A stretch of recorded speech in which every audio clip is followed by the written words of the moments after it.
caméra, comme c'était. Et d'ailleurs, par exemple, il y a un très bon enregistrement où je joue à la maison, et c'était l'anniversaire de maman. Il y avait des invités, maman m'a dit joue quelque chose. Moi j'ai joué Rachmaninov, et maintenant c'est un seul enregistrement de cette époque où je joue. Et d'ailleurs, après, la suite, elle est dramatique, parce qu'ensuite, j'ai dit, est-ce que je peux filmer une deuxième sonate du Rachmaninov à 16 ans. Et elle m'a dit, ah non, c'est pas assez bien, il faut nettoyer encore, là, c'est pas aussi bien pour le tournage. Je dis, oui, mais justement, je vais tourner, parce que papa est là avec le caméra, donc tout est là, je vais voir les erreurs. Ah non, non, non, non, non, c'est pas la bonne qualité. Je me suis dit, mais merde, oh, pardon, si je pouvais mettre maintenant sur YouTube comment j'ai joué le deuxième sonate du Rachmaninov qui est injouable à 16 ans, ça serait... Mais elle trouvait que c'est pas suffisamment parfait pour... Voilà. Et donc finalement, j'ai jamais enregistré la deuxième sonate. C'est-à-dire qu'il faut tout enregistrer. Et je pense que pour vous, ça peut être important. Vos premières œuvres, vos 20 ans, vous savez, quand vous allez avoir 40, votre vie sera complètement différente. Vous allez voir des choses autrement. En plus, on voit les choses de l'autre angle. Absolument. On remarque les détails qu'on n'a pas remarqués. On voit les choses qui étaient invisibles et qui deviennent visibles à certains moments. Ouais, tant mieux. Ouais. On s'ennuie pas. Quoi? On s'ennuie pas. Si notre vision de la musique ne change pas... Non, mais c'est pas ça ce qui s'ennuie pas. Notre mémoire, elle est sélective. On oublie les choses. On a les souvenirs. Après, on allume l'enregistrement et on voit la situation telle qu'elle était dans la réalité. Pas comment elle était déformée par notre mauvaise mémoire ou imagination ou des tendances négatives, etc. Par exemple, moi j'ai eu plein de réponses à toutes mes questions en regardant cette époque. Sur la créativité, sur la vie, sur moi. Voilà. Bon, qu'est-ce que vous me montrez aujourd'hui? Est-ce que ça va être la composition ou le piano? Le piano plutôt. Piano, très bien. Alors, si ça va être piano, peut-être il faut jouer 5 minutes les exercices de Brahms. D'accord. Enfin... Je reste à côté de vous.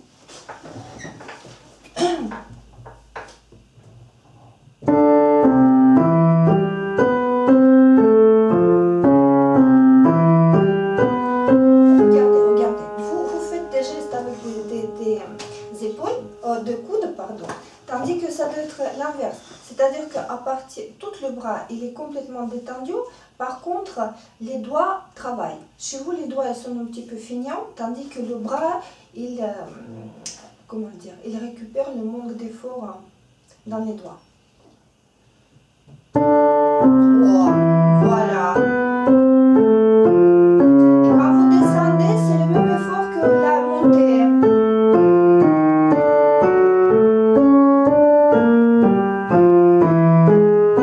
Vous savez ce qui peut aider quand vous travaillez l'exercice? Vous devez faire le crescendo en montant et en descendant.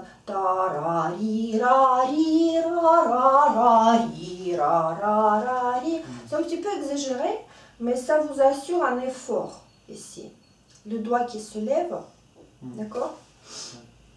Allez-y.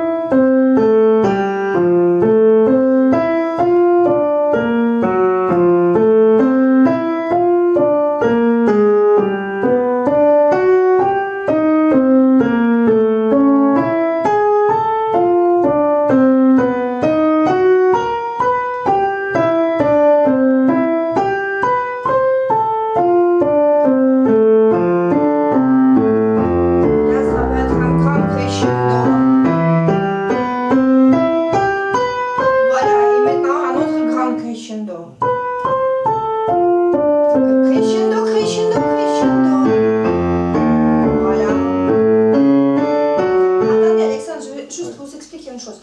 La plupart des gens, et je pense que vous aussi, nous sommes droitiers, n'est-ce pas? Non, je suis gaucher. Vous êtes gaucher. D'accord, c'est super. Mais les deux mains, il faut... alors, je ne sais pas pourquoi, quand vous montez vers le droit, la main droite s'entraîne. Quand vous descendez, pourquoi il faut faire le crescendo? Pour charger la main gauche. De même manière, elle doit être... c'est bien. Ah, vous êtes gaucher. Génial. Même au piano, ça se voit pas. Pourquoi? Parce que la main droite, plus... Moi aussi, je suis gauchère. En plus, chez nous, c'était strictement interdit d'écrire avec la main gauche. Et on nous a forcé d'écrire, tout le monde écrivait la main droite. Alors j'ai une écriture catastrophique à cause de ça. Alors, oui, mais parce que les gauchers, sont des... c'est la côté droite du cerveau qui est plus développée. C'est quoi? C'est créativité plutôt. C'est la raison, elle est à gauche, je crois. Et tout ce qui est artistique, ça va. Génial. Écoutez, alors, pour vous, ça va être encore plus naturel. Quand vous faites crescendo, vous êtes obligé de charger chaque doigt. Parce qu'en fait, votre travail, elle se passe ici. Il doit être très, très actif sur les exercices. Et il y a deux sortes de choses. Les exercices et les études techniques qui manquent dans la formation française. Parce que la formation française, elle est plus, comment dire, elle respecte le plaisir toujours. Et donc toujours on ne force pas les gens. Et ça c'est français. Voilà. Et en fait ce qui se passe c'est qu'il manque tout simplement l'endurance. Parce qu'ici il y a plein de muscles. Et la seule manière de les tous entraîner, c'est jouer les différentes études techniques. Et c'est vrai que les études techniques étaient écrites par des compositeurs qui n'étaient pas des génies. Alors les études de Czerny, ça ne fait pas plaisir aux oreilles. C'est pas moche non plus. C'est pas non. Czerny, c'est assez sympathique, mais c'est la musculation. Et je ne sais pas est-ce que vous l'avez fait. Un petit peu. Un petit peu? Ouais. Ça serait bien de le faire. Ça serait bien de faire toujours une étude en parallèle de l'euro. Là, vous pourrez... Mais bon, avec les exercices de Brahms, j'essaie de un petit peu, comment dire, réparer ce problème. Parce que tout le monde a ce point faible. C'est-à-dire que tous les gens qui viennent me voir, ils sont toujours doués, toujours musicaux. Parce que sinon, ils ne le feraient pas. C'est toujours leur choix personnel de faire la musique. Ça veut dire qu'ils aiment beaucoup la musique.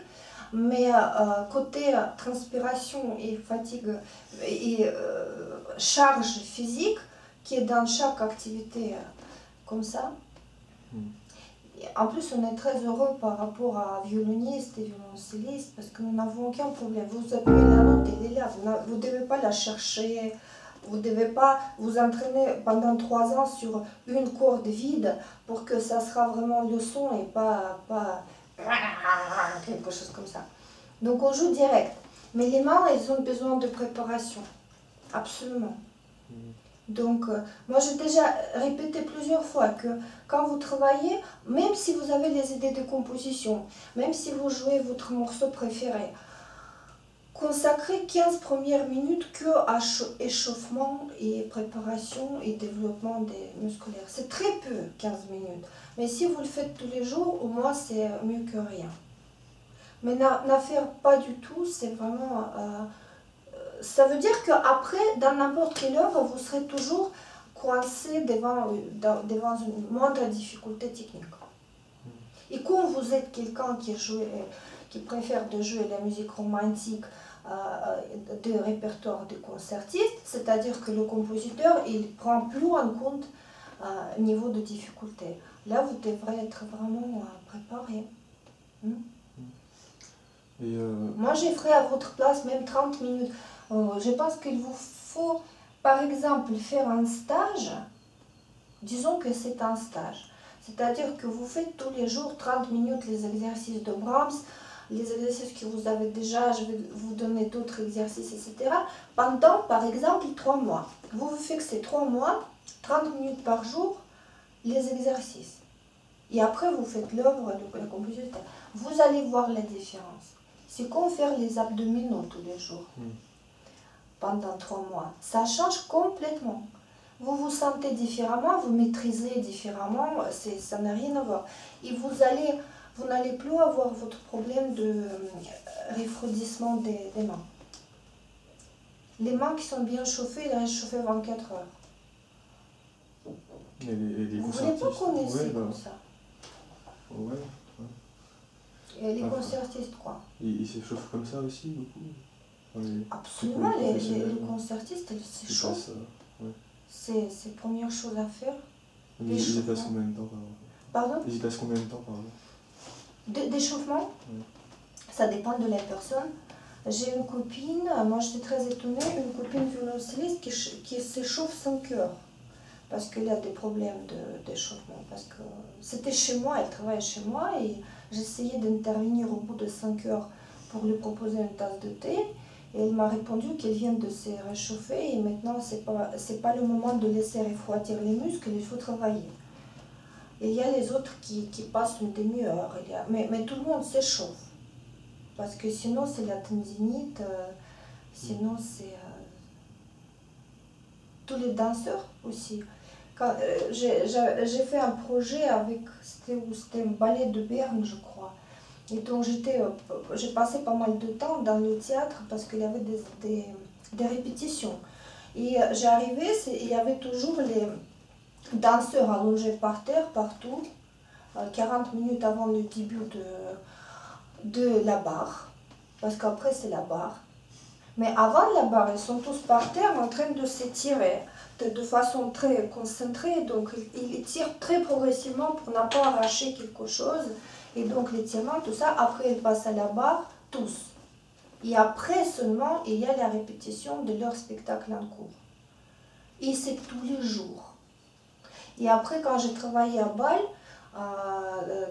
j'ai fait les recherches, il y avait une danseuse classique qui faisait des recherches aussi parce qu'elle était en retraite. Elle avait 50 ans passés. Et elle a terminé sa carrière et elle passait à phase de recherche pour être enseignée à l'université. Elle est allée dans l'école de danse classique tous les jours pour faire la barre avec le professeur. Et là, j'ai découvert qu'ils font toute leur vie la barre, ils sont incapables de faire ça sans professeur. C'est-à-dire qu'il y avait une école privée, et se mettait derrière les élèves tous les jours. Il faisait ses 45 minutes de la barre. On découvre des choses. Mais c'est le corps humain qui est fait comme ça. Donc si on ignore la nature, tout simplement la nature elle n'obéit pas. Pour maîtriser notre corps, pour maîtriser les doigts, les poignets, les épaules, tout ça, donc c'est le même système. On s'échauffe de façon très attentive, c'est-à-dire avec beaucoup de précautions. En fait, l'échauffement, c'est ça. C'est-à-dire que quand vous chargez brusquement les muscles froids, vous les traumatisez. Donc l'échauffement, ça sert à mettre en souplesse et en chaud l'appareil technique. On appelle ça l'appareil technique. Après, vous l'entraînez, vous faites une étude technique ou des exercices de Brahms qui sert aussi à ça. Et après, vous passez à votre programme. Là, vous pouvez sentir au bout de 1, 2, 3 mois, vous allez sentir le progrès. C'est-à-dire que vous allez sentir que vous maîtrisez beaucoup plus facilement. C'est ça. C'est pas parce que c'est la discipline militaire pour rien. Non, non. C'est justement, ça change les sensations, ça change le rapport avec l'instrument. Voilà, parce que... En plus, je vous dis que vous êtes un cas particulier. Vous êtes pianiste-compositeur spécialisé piano.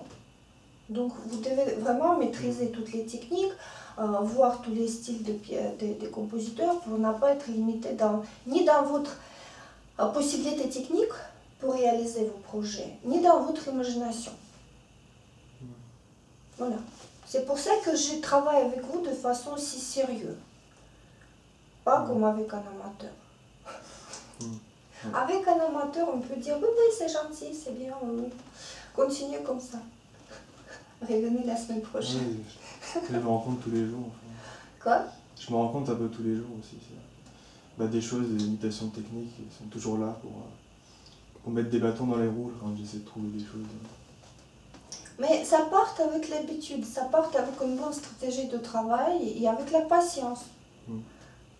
Tout simplement, le corps, c'est le corps. C'est-à-dire que si vous travaillez de façon intelligente,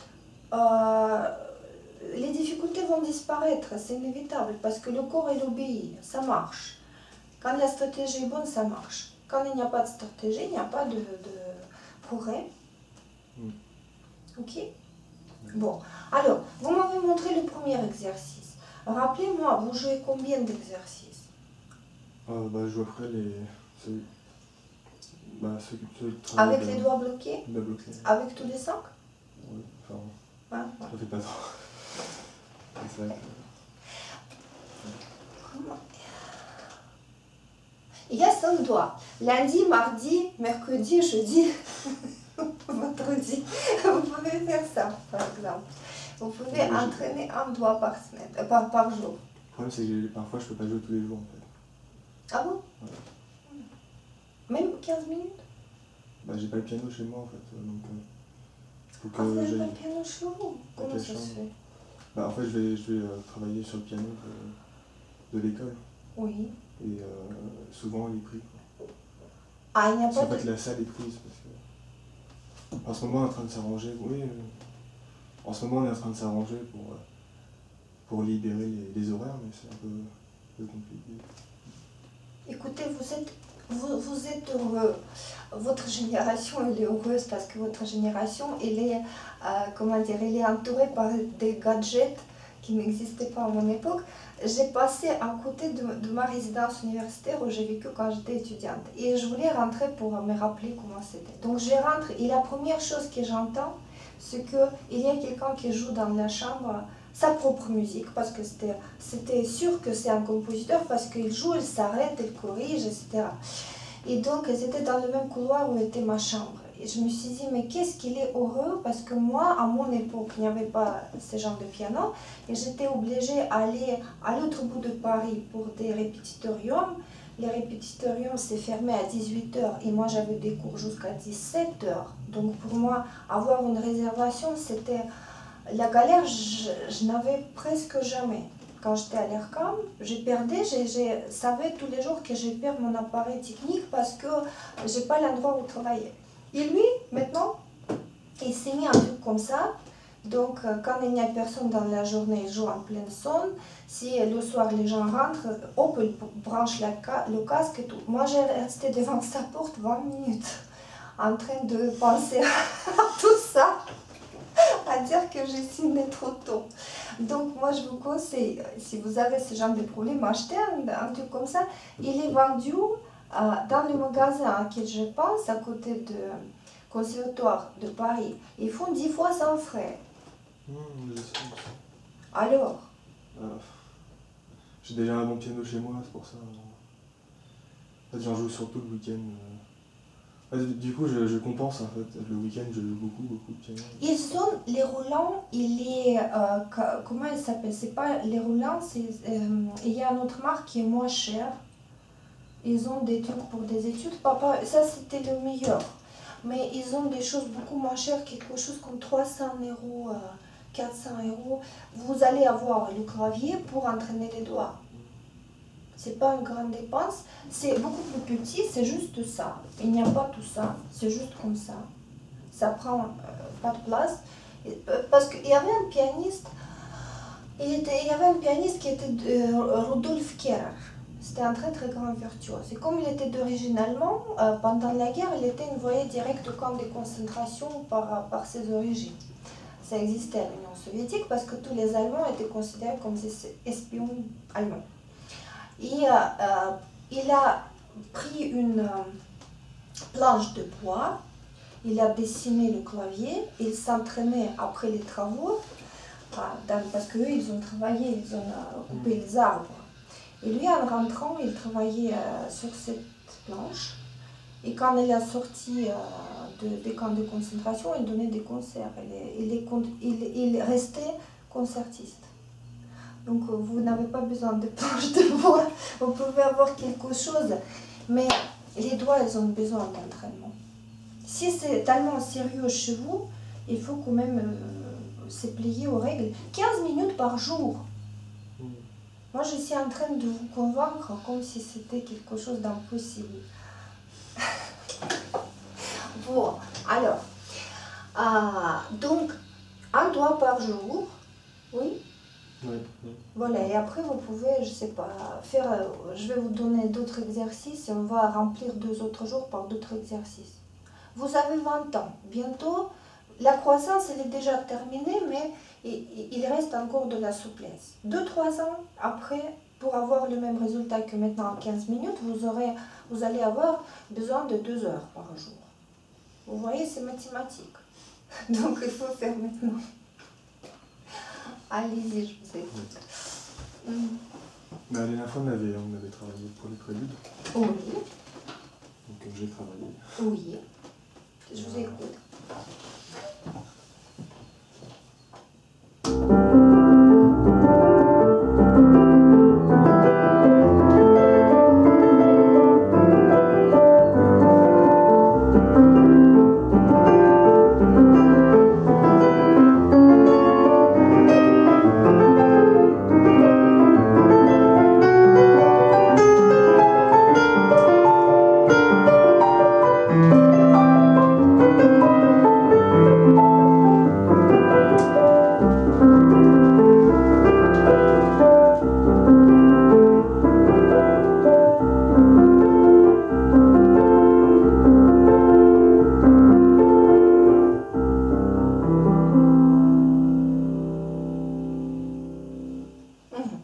Ce que vous avez très très bien compris et ce que vous avez très bien fait, pardon, je vais le mettre parce que je vois rien, c'est le voix supérieur. Ici. Par contre, ici on n'entend pas. Ça ne saute pas. Et ce que je voulais vous dire, écoutez, c'est fait, mais c'est fait de façon très, comment dire, répétitive. Parce que vous faites juste taram, taram, taram, taram. Merci, c'est déjà mieux que la dernière fois. Mais taram, taram, taram, taram, taram, taram, taram, taram, taram, taram, taram. Ça doit être difficile parce que c'est la respiration. Taram, taram, taram. Elle ne peut pas rester plate. C'est... je vous ai parlé, est-ce que vous faites, je suis sûre que vous ne le faites pas. L'exercice, oui, non, moi je rigole parce que je sais que je suis comme un perroquet. Je répète à tous mes élèves la même chose, tout le monde est d'accord et personne ne fait pas. Alors, l'exercice de Chopin sur les différentes touchées avec chaque doigt. Je suis sûre que vous ne le faites pas. Je l'ai travaillé. À l'époque, une fois peut-être. Alors, non mais c'est génial son truc. C'est-à-dire que quand vous faites, avec par exemple le 4e doigt qui est très difficile, vous faites les différentes volumes jusqu'à plus expressif. Et après vous commencez à descendre. Donc quand vous faites, et vous cherchez, parce que lui carrément il comptait la quantité de dégradation. Et il faisait ses élèves s'entraîner, le but c'était compter. Il fallait faire, je me rappelle, j'ai peur de confondre des chiffres, mais je pense que la personne normale elle fait 18 et lui il faisait, disons, 78, quelque chose comme ça. Et donc, et justement, il comptait chez ses élèves à combien ils ont réussi de faire la différence. Et comme ça, quand vous jouez, votre cerveau il envoie immédiatement à votre doigt l'effort nécessaire, très raffiné. Parce que si vous ne faites pas ça, lui, il conseillait cet exercice à partir de premier cours. Et on faisait tout le temps, jusqu'à ce qu'on avait la palette. Parce que sinon, la plupart des gens, ils ont la palette assez comme ça, les pianos, pianissimo, qu'on n'entend pas, un piano approximatif, après mezzo piano, mezzo forte, c'est presque la même chose, après forte qui s'approche à 2 forte, et après la frappe. Et donc, c'est très difficile phraser. Vous voyez? Donc, il y a ça aussi. C'est vraiment, moi j'ai trouvé cet exercice, j'étais déjà adulte. Et j'ai trouvé dans la correspondance de Chopin. Et tout de suite, je me suis mis à entraîner. J'étais très curieuse de voir ce que ça donne. J'étais très étonnée par la simplicité de l'idée et l'efficacité du résultat. Après, je commençais à conseiller à mes élèves. Et tout le monde dit oui, oui, oui. Après, vous avez fait... D'accord. Bon. Moi, j'ai dit, vous faites ou vous faites pas. Bon. Alors, donc, c'est pour ça que votre taram, taram, taram, taram, vous faites 4 fois la même chose. Parce qu'il n'y a pas de palette. Encore une fois. Et donc, n'oubliez pas que... C'est ça qui est intéressant. Ça, il faut entendre aussi cette fois-là. Sinon, c'est pas mal. J'ai un peu de mal en fait à rentrer dans le morceau parce que ça commence dès le début, il faut être précis dès le début. C'est très simple. Pour résoudre ce problème, donc quand vous êtes assise devant le piano, vous imaginez le tempo d'abord et après vous imaginez que vous êtes en train de jouer première mesure, deuxième mesure, troisième mesure et après vous rentrez. Vous devez d'abord jouer dans votre tête et après comme si vous continuez. Parce que autrement c'est vrai que première, deuxième mesure sert à trouver le tempo et ça c'est considéré comme un défaut. Allez-y.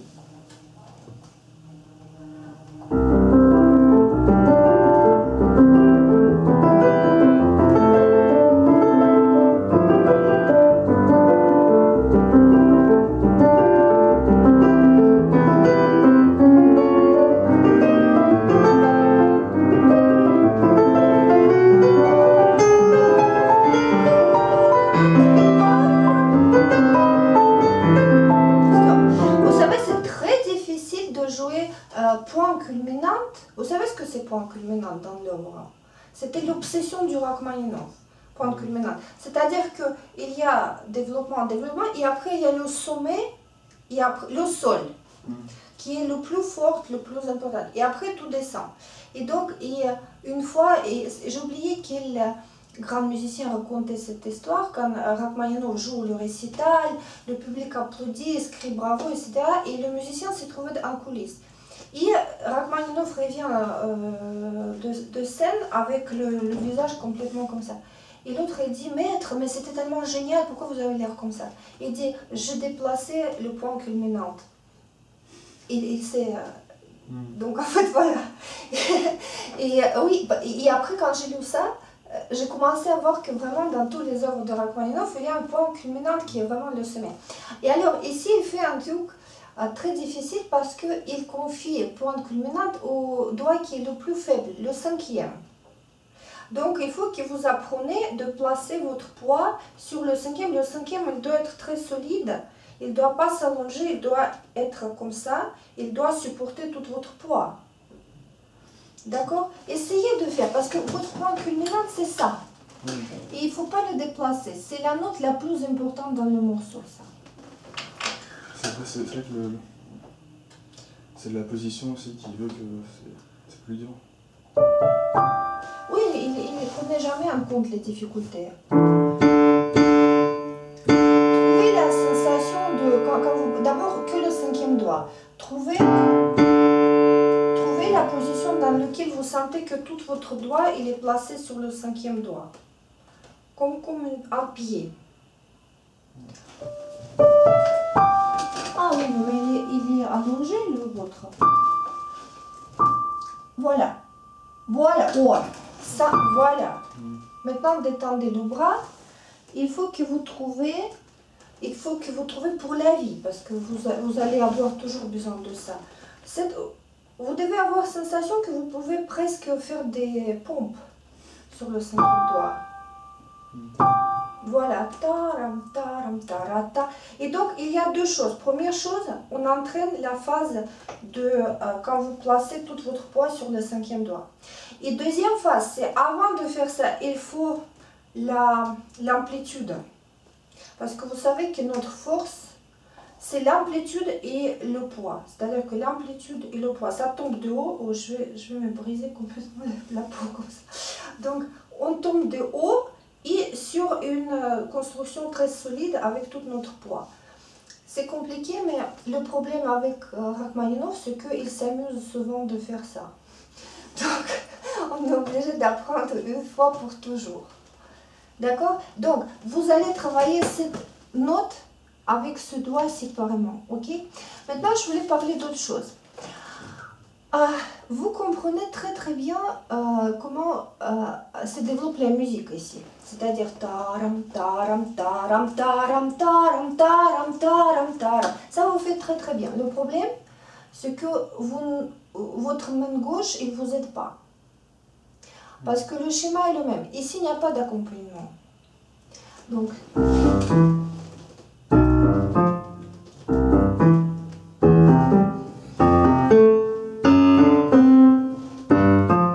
je suis dans la position pas possible pour jouer. Vous comprenez, c'est-à-dire que dans le basse, c'est-à-dire que toujours notre cinquième doigt, il y a toute la ligne. Toutes les crescendo, toutes les diminuendo, c'est un voix caché, mais c'est le basse qui est. Le basse, c'est notre base, c'est notre fondament.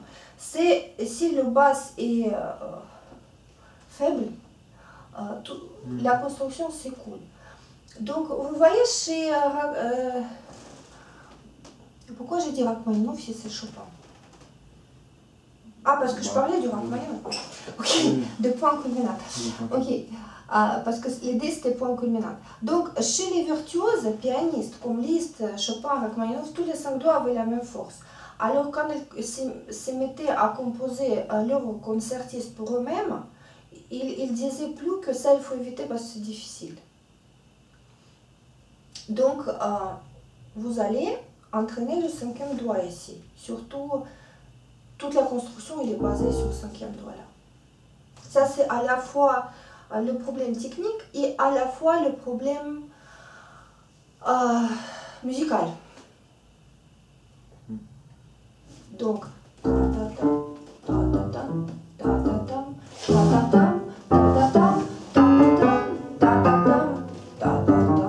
et ça recommence. Et après, on va déjà, ça sera interminable. D'accord? Chopin était en fait, comment dire, le père et de la musique du Rachmaninov et de la musique de Scriabin. Parce que, surtout Scriabin, quand on regarde ses œuvres jeunes, il copie Chopin. Il copie Chopin, c'est-à-dire qu'il était complètement sur son influence et ne savait pas encore comment on peut s'écarter et faire quelque chose de différent, mais la racine est la même. Là où ils s'arrêtaient, eux, ils ont repris le flambeau. Et après, ils ont développé chacun dans sa direction.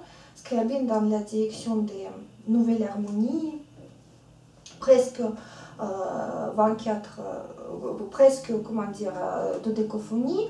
Et Rachmaninov, tout ce qui est mélodique, tout ce qui est les possibilités techniques, réalistes. Parce que les techniques de Scriabin, elles ne sont pas réalistes. Elles étaient écrites par quelqu'un qui a des très petits mains pour les grandes mains imaginaires. Tandis que Rachmaninov, il composait ce qui était réellement confortable pour lui. D'accord? Ok, donc ce qu'on va faire maintenant, pour que vous compreniez comment faire, on va faire que la main gauche. Et essayer de faire la mélodie avec le 5e doigt.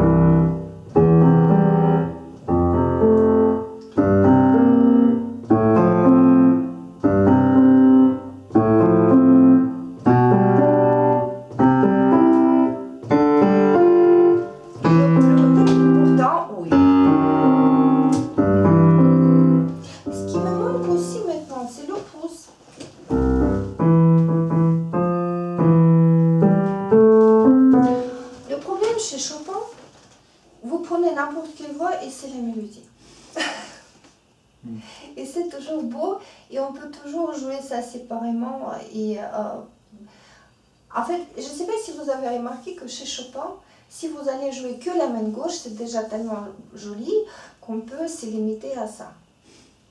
Et donc, plus vous trouverez les couleurs et les détails dans la main gauche, plus l'ensemble après sera riche et intéressant pour l'écoute. Par exemple, ce genre de choses, regardez. Il ne faut pas cacher si bémol. Ici, il ne faut pas cacher do non plus.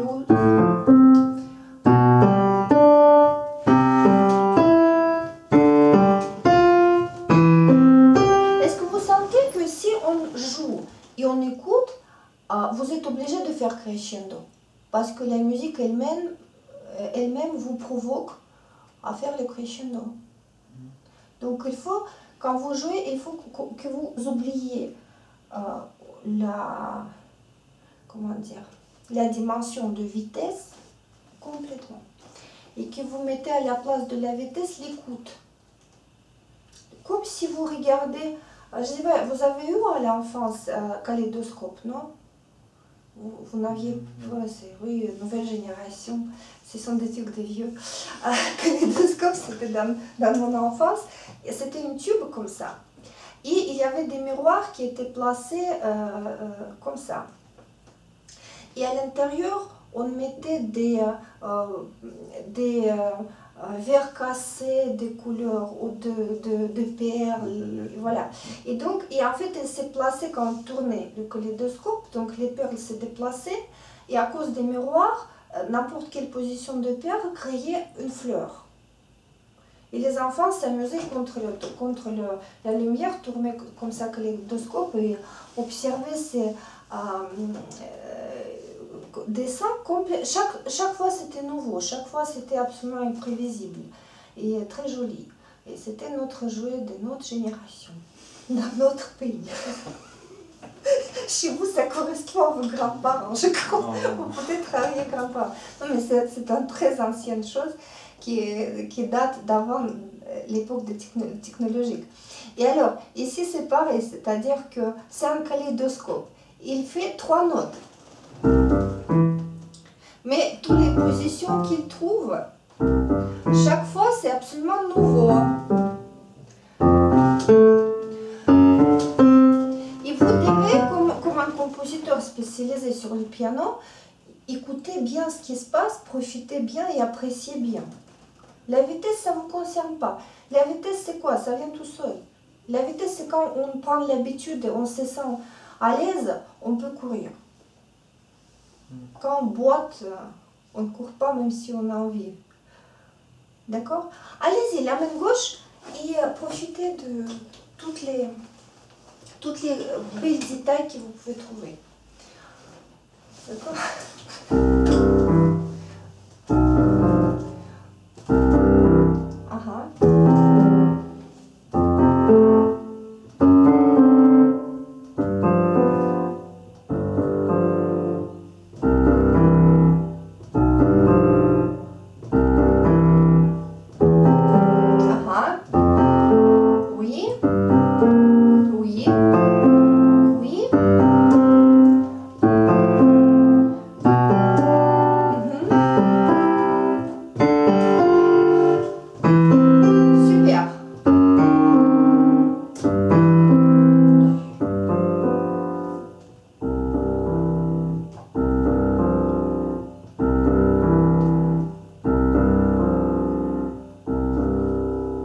C'est intéressant, Sol. C'est très intéressant. Allez-y, allez-y.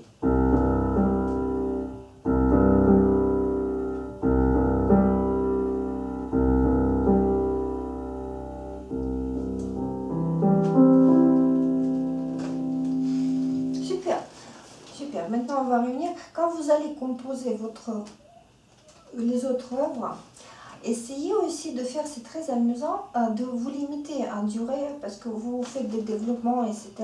Mais regardez comment il fait. Il prend un noyau musical, il le développe entièrement. On ne peut plus proposer des autres solutions. À l'intérieur, il va dans l'autre tonalité. Après, il revient. Et tout ça, ça prend une page. Donc, essayez de faire exprès une page. Et à l'intérieur de cette une page, comment dire, épuiser une matériau musical. Ça, c'est un très très bon exercice parce que les jeunes compositeurs, moi aussi, quand j'étais jeune compositeur, je regarde maintenant mes œuvres, il y a plein d'idées, une idée, l'autre idée, troisième idée, quatrième idée, dans une œuvre. Et je me rappelle que je suis allée voir Arvo Pärt, c'est un compositeur qui est très joué, avec ma symphonie, parce qu'en diplôme au Conservatoire de Moscou, on écrit l'œuvre symphonique. Et après, j'avais l'œuvre symphonique, et donc j'ai rencontré Pärt à Berlin, et je lui montrais. Il a feuilleté comme ça, et après il a dit, ici vous avez des idées pour le reste de votre vie. Et donc, c'est l'erreur, en fait, c'est pas l'erreur, c'est la spécialité des jeunes compositeurs, c'est-à-dire avoir plein d'idées. Essayez de faire l'inverse. Vous prenez une, vous limitez, vous ne faites pas 10 pages, une page, mais vous faites le maximum de combinaisons possibles et imaginables, comme lui ici. L'intonation qui monte, la même qui descend, comment dire, une petite tour chez les voisins dans l'autre tonalité, tout, et voilà. Le plus dur, c'est de se débarrasser de ces idées. Une fois qu'on a l'idée, on a envie de l'utiliser quand on a l'idée. Oui, mais vous savez ce que vous pouvez faire? Vous pouvez faire le banque des idées. C'est-à-dire que vous prenez un cahier et vous notez vos idées. J'ai des dossiers comme ça, avec mes esquisses et mes idées que je n'avais pas le temps de développer à l'époque parce que ça me tombait sur la tête tous les matins, dans la journée, pendant le concert. Donc j'ai noté, après maintenant j'ai toute la matière pour le reste de ma vie.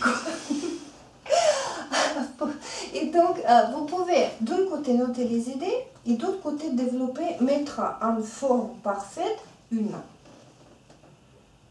Parce que les avoir, c'est une chose, mais la vraie technique de composition, c'est faire une forme terminée. C'est-à-dire qu'on développe, on cherche toutes les solutions. Après, vous choisissez les meilleures solutions. Bien sûr que vous ne mettez pas toutes les solutions.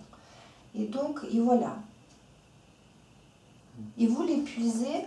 Pourquoi elle fait 24 préludes? 24 idées. Pas 25. Après les mazurkas, après les valses, j'ai l'impression qu'il composait à une matinée. Après, il passait à d'autres choses. Et après, il y a des concertos, mais il y a seulement 2 concertos.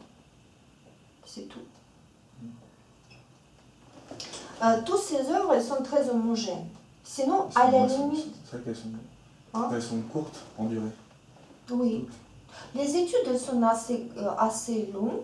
Mais c'est toujours une technique qui est développée jusqu'au bout, c'est-à-dire qu'il n'y a pas un mot à rajouter, pas une note. Vous pouvez essayer de prendre le noyau, ça s'appelle musical, oui, le source, comprendre comment il le développe, comprendre la logique et après essayer de trouver une solution de plus dans la même logique. Vous ne trouverez pas. Il a tout mis. Ça, c'est le métier. Ça, c'est un grand maître qui a fait ça. Mais il était jeune en plus quand il a écrit ses études. Il est mort jeune.